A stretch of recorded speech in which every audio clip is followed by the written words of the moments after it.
All right. All right. This is Coach Conklin with Arkansas State University football, and obviously Define the Standard LLC as well. And today, what I wanted to do is I wanted to bring on Justin Parks.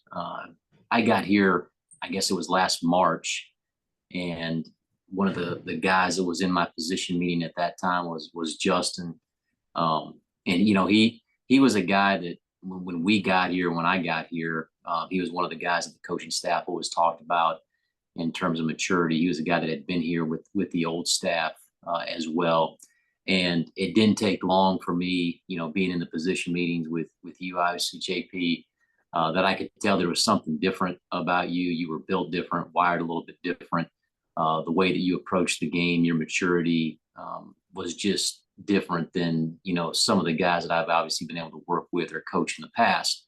And the one thing that has stood out to me probably over the last, I don't know, maybe 2 to 3 months or 4 months, you could maybe even stretch it into a year since the time I've been here. I've also seen an incredible amount of growth from point A to point B for you, even in those 3 to 4 months. And, so for a guy that has a lot of maturity to continue to grow mentally, grow physically, and just your whole approach to the game of football right now, your approach to college football has been pretty dynamic. So I'm excited to kind of discuss some things with you here today, and I appreciate you taking the time. But just talk a little bit about, I guess, to start off with, where you grew up, background on your family a little bit, and then obviously, talk a little bit about how you got to Arkansas State.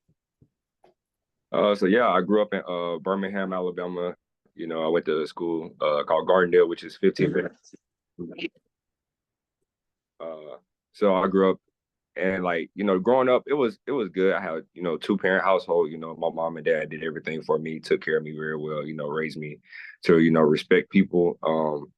Family, I have 2 siblings, Alicia and Jasmine. They both keep my head level. They're older, so they bring a little bit of wisdom as well. But not being too much older than me. To how kids be like, oh, they don't want to listen to their parents. So sometimes, they go to the siblings and, the siblings tell them the same thing. That's how my siblings were. And, football, I got into football. I actually didn't start playing until the 7th grade. That was the first time I started playing organized football. You grew up playing in the front yard, backyard, early Saturday mornings, Sunday mornings, just playing with your friends all day. But I got into it in 7th grade, which I always felt like, was I too late to start playing? Was that too late to start playing? But, for me, it was perfect timing, especially the way that I played. I feel like if I played any earlier years, I probably wouldn't be here today just based off the play style. So I think, it was the perfect time to, play at 7th grade, Mm-hmm. And, that was my childhood, basically. And then how did you end up getting to Arkansas State? How did that process work? Getting here, as you was in it, during COVID, it was a scary time, my recruiting process was really just heating up. Like I was getting an offer almost every day at that point from mostly the Sun Belt American Conference, getting a lot of hits from SEC schools, Power 5 schools. And then I took a visit up here, and that day, that's basically, I remember the day the world just shutting down, get an email from my school will be out for 2 weeks, 2 weeks turned into 2 months, 2 months turned to 6 months. And so I was up here visiting. They were supposed to practice, but they didn't practice, but they still let me tour the facilities because I had made that 4-hour drive up here. And I visited other schools, and it really came down to 4 because my decision was going to be predicated on somewhere I've been, even though I didn't get to visit that many schools during that time frame of getting recruited between January and I think March is when the world got shut down. I still wanted to go somewhere where I was loved, and A-State showed more love than anybody. And I go somewhere where you celebrate it, not tolerate it. So that's how I got here. Right. I like that. Go where you're celebrated, not tolerated. Right. That's obviously in the recruiting process. And, one of the things that I've always tried to do, JP, like when I talk to guys initially, and I know when I came here as a new coach and we sat down and we talked and we visited a little bit, you're always trying as a coach, you're always trying to figure out kind of the background, especially if you don't recruit a guy.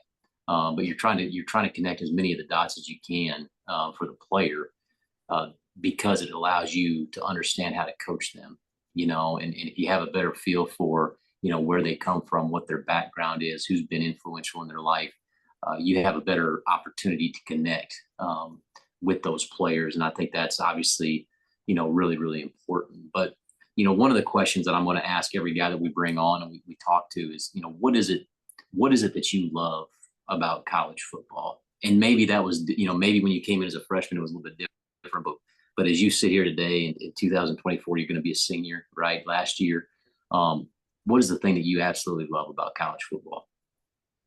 Honestly, I didn't understand, like, in high school, like, I still have some diehard, I got like some, friends, my best friends from high school, that will be connected forever. But in college, really and truly, that connection piece, like, the friendships that really last a lifetime. That's one thing that I've learned, going through college. Like, I've created so many bonds here with people that's from different races, from different parts of the United States, different, it's just different. Like, we go through so much shared adversity that I feel like it brings us closer. Like, in high school, I didn't really hang around people that didn't, like, wasn't on the same mission that I was. But a lot of these players that's on my team now, they're on the same mission. They operated how I operated in high school. They ain't really hang out with people. So, like, we all just get together. So, like, it just makes us the bond even tighter. That's one thing I took from coach, that, these bonds, whoever should be your best man in the wedding should be your, like, one of your teammates, like, or you didn't do it right. And I really truly feel that piece. Like, I would have my wedding would be full with people on my football team because of the shared adversity we went through. Right. Absolutely. And I think the other thing too that I think sometimes people miss out on and don't completely understand this as well. The bond, there's a bond between players, obviously, and then there's also a bond between coaches. And sometimes that bond, we talk a little bit about this as well, like the bond between coaches, it can be personal, it can be professional. Kind of leave that up to the players. We want it to be personal, but at the end of the day, they kind of get to decide what that relationship is. And Right. I think college football coach working with players like yourself, obviously, and guys that come in and, in my career, getting guys to understand it's a two-way street, right? I mean, I'm here to serve you. I'm here to help you. I'm here to hopefully allow you to give you every opportunity to become what you want to become in college football. And then obviously set you up with a degree afterwards to go excel and do what you want to do. But I think again, that connectivity piece is important, and that kind of ties into my next question for you, and kind of talking a little bit about we and within our world of Arkansas State, and one of the things that I believe in as well as we talk about the DNA of our football, and I think you have a DNA of high performance people, right? And part of our DNA here is we talk about toughness, we talk about connection, we talk about resilience, and we talk about composure. And this summer, we've talked a little bit more about connection, right? Not connect in connection with obviously the players, but we've also talked about this term of connecting to your burn, right? And the burn was a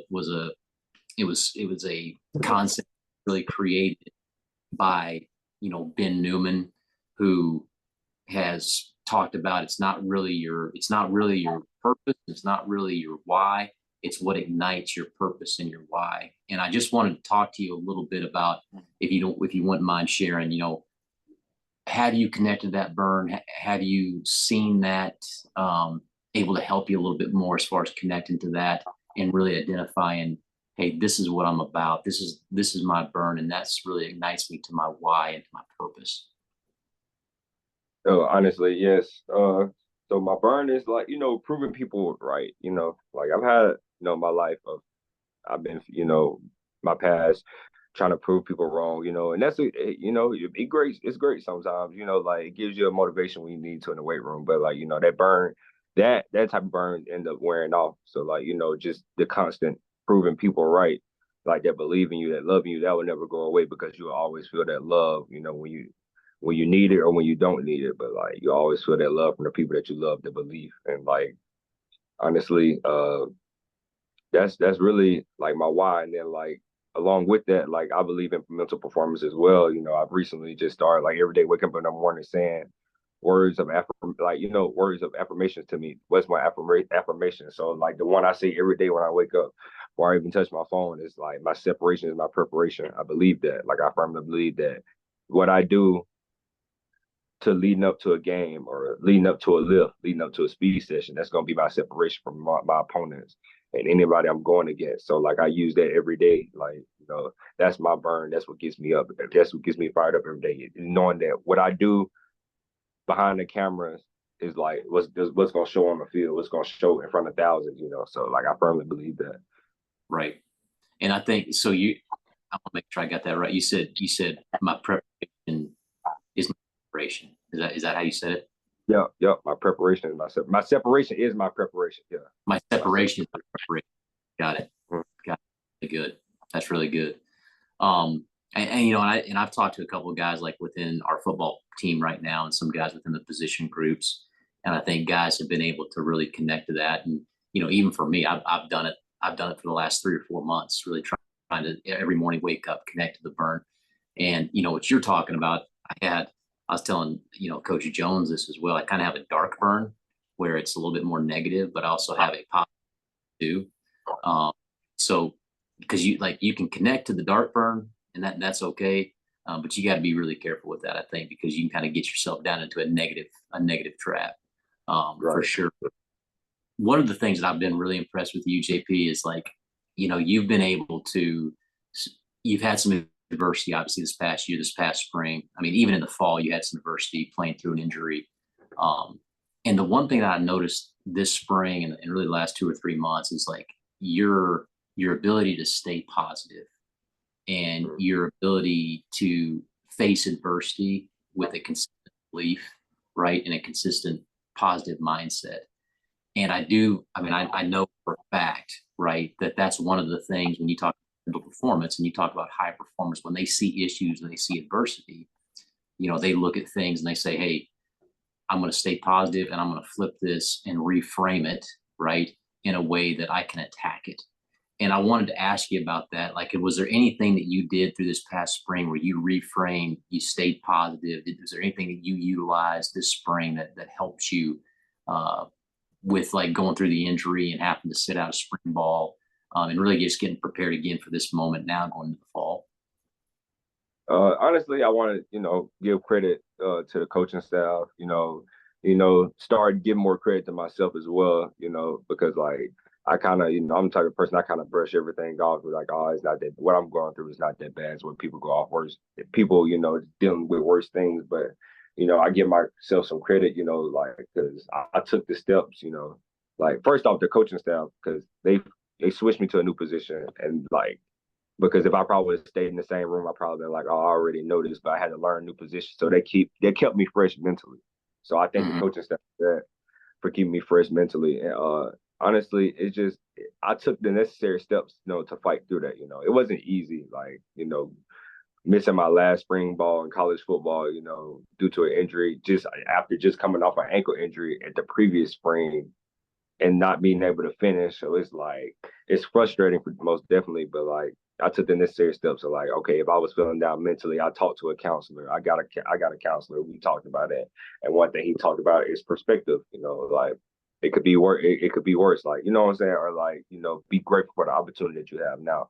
So being out spring ball, okay, I can get sharper mentally, so I can be better physically when I get back on the during the season. So I've taken that and I've already seen my play change, my body change just by having that approach, don't have the poor me approach. It's just, all right, so what now what? Like, what can we do now? Because the past, whatever happened, happened. Like, you can't go back and change it. So that's how I operate now is what can I do now? How can I get better now? Like, Right. No, that's awesome. And I think, you go back to that word of reframing, right? And that's obviously a skill or a skill set that you learn to be able to face adversity and do it in a positive way. And I just know, one of the things we do, because you mentioned this as well as a coaching staff, you sit there and you say, hey, you had kind of you had known the defensive back play, right? You understood our system, you understood how we did things, how we approach things, you understood the fundamentals of the technique. And there's no doubt that when we sat there, we said, oh, well, JP's going to probably get a little bit forward in the DB meeting, but being able to learn a new position group. And then you also got focused in on gaining a little bit more weight, right, to play that position. And now I like as a coach, you kind of get that set up. So now you got a guy that can have a lot of multiple has the ability to be very multiple. Could play safety for us, could play nickel for us, could play on third down in different multiple positions, and that becomes a huge deal. And I think that was part of you. We didn't really discuss that, but you took that and you reframed it, and obviously, made it kind of made it your own, which is awesome, which was awesome to see.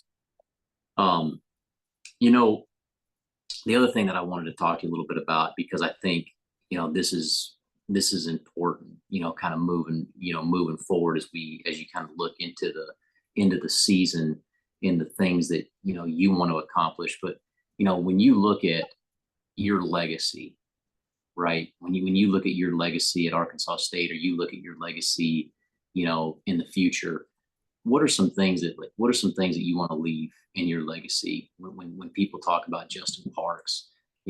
How do you want to be remembered? How do you want to be remembered? Because I think that's something that also helps you connect to your burn, right? It helps drive you to what you want to be. But how do you want to be remembered in your? Honestly, I want to be remembered. Kind of going off like how I was remembered in high school. Like a player that holds people accountable, but is a real stand up guy. He's gonna stand up for his teammates. He's gonna like he's gonna get people around him better. I'm gonna tell everybody the truth around me. Like if you're lacking in this area, like even if I know I have problems, like I'm not perfect, and that's why I need people around me to hold me accountable. Is I'm gonna hold them accountable. So like I don't want to be a person that holds people accountable. I want to be remembered that leaving the place better than when I found it. Because A State really wasn't good when I found it, and Right. my high school wasn't really good until I got there, or my class got there, and we were just all holding each other accountable. I wanted the same thing here. I just want to, leave the place better than what I found it, make people better around me, be remembered as a great person, but a great leader, but also don't take no crap from like all my players, Right. because I'd rather be a hated winner than a loved loser. You know what I'm saying? Because like at the end of the day, it's team sports. Like you got to win, or like people get fired, if people Right. hit the portal, or like hold like the morale of the university of the town is just down. Like at the end of the day, the name of the game is winning. Like you Yep. don't do the win or lose, and I don't plan on losing. So it's like winning, and that's how I want to be remembered. I operate like that every day, every single day. That's I think some people, JP, I think don't want to lean into that reality. I think some people, you can talk about the process, and don't worry about winning and all that. And I think if you don't have the end goal of winning in mind, I think you have a really hard time even understanding what the process takes to be a winner. And I think leaning into winning when you get done with football, when your career ends, whenever that may be, uh, you go get the job. You got to win. You got to win the job, right? You got to win you got to win for your family. So winning is obviously the name of the game. No doubt about it. One of the final things that I wanted you to talk a little bit about was, we talk a lot about routine, and we talk a lot about habits, for players. And we talk about, I know we've talked this summer specifically about, you know, building, again, what Ben Newman would say is a prize fighter day, right? But building a day and making sure that you're attacking that day, what are some things that have benefited you in the last, let's say, 4 or 5 months, where you would say, within my daily routine or my daily process of what I do, what are some things that have been really beneficial for you within your daily routine that this, you're going to do this every single day, or maybe it's two things, but you're going to do this because there's huge dividends, or there's huge payoff to doing that.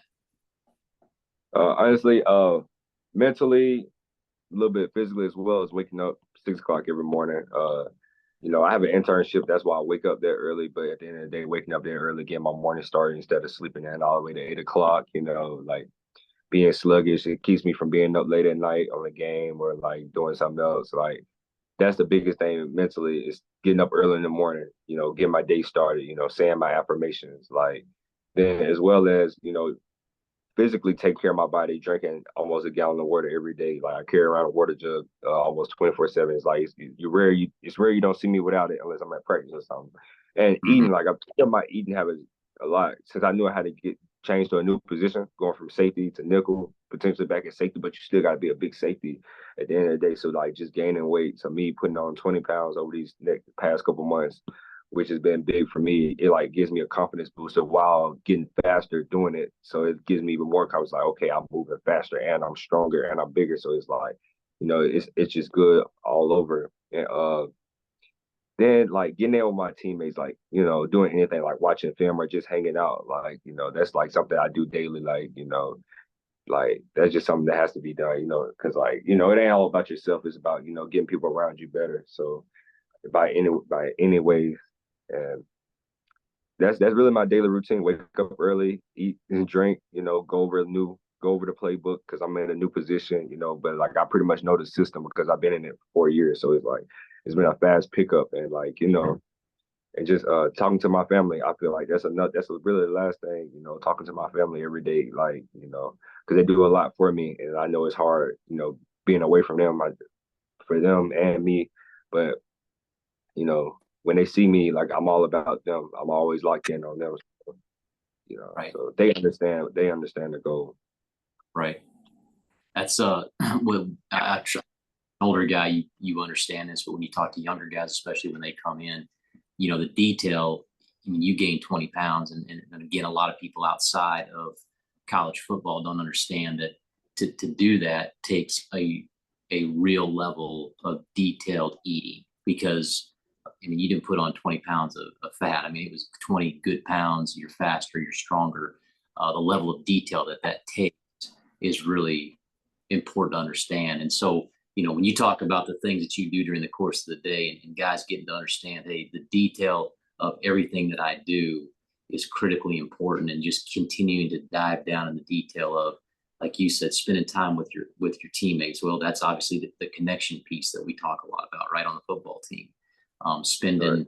a half hour or 45 minutes in film, and then what am I doing? Am I just turning the film on, or am I actually trying to diagram plays, diagram route concepts, matching concepts up, all those things, which obviously I know you do quite a bit of. So one of the things that and I'll leave this with you. I have a lot of appreciation for you, obviously, because of your attitude, the way that you approach the game.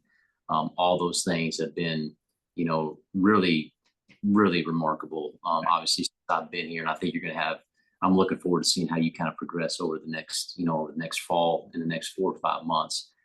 The one thing that I would say is, when guys come in, I think when you start off like with mental performance, you have to have a strong belief in who you are and what you stand for, and what you are as a man. And as you sit here, obviously today, right, it's completely different than it was when you first came in. But getting guys to understand the affirmation statements, the burn, that's all a part of, hey, who am I as a person, right? What are my belief systems? And then really diving into that and eliminating stuff out of my life that doesn't have anything to do with that belief system, right?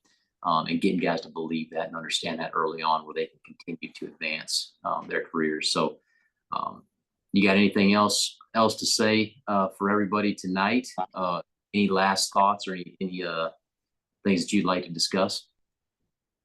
Only thing I say is just, anybody that like they're struggling, with mental performance, putting on weight, whichever goal you have, is just, like keep the main thing, like, I always thought I wouldn't, gain weight. And now I gain weight. It's just like, just keep a critical eye of yourself. That's really the biggest thing. Like once you keep a critical eye of yourself, that's when you'll see like you change, like don't be in denial, delusional, like just honestly be real with yourself. And then like, by you keeping the main thing, that's how you will see growth. Like, all the things that really don't matter, like, and that you clutter your mind with, like, don't be worth it half the time. Just like keep the main thing, the main thing. Whatever your goal is, your purpose, your burn, keep that up top and just reach that. Work for it every day. So that's really the only thing I got. You said it. You said it. That. So, well, I appreciate it. You have a good rest of the evening, and we'll talk to you tomorrow morning. Thank you, Coach. Appreciate it. Here, man. Yeah.